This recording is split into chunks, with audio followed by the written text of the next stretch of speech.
Homiladorlar tarafdan so'raladigan eng ko'p savollardan biri bu qaysi ichsam bachadon bo'yni, ya'ni sheykam qotib qoladimi? Ertaga tug'ruqda qiynalamanmi deb so'rashadi.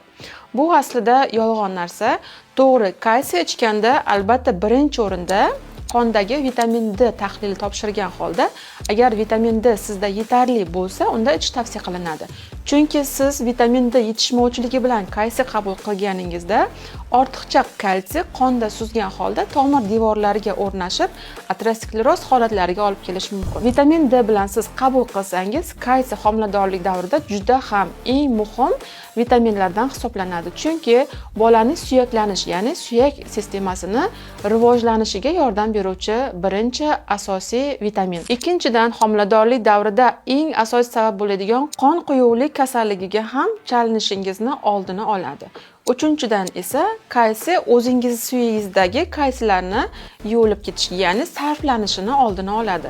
Shuning uchun agar sizga ginekologingiz homiladorlik davrida kalsiy vitaminini tavsiya qilsa, albatta qabul qilish tavsiya qilinadi.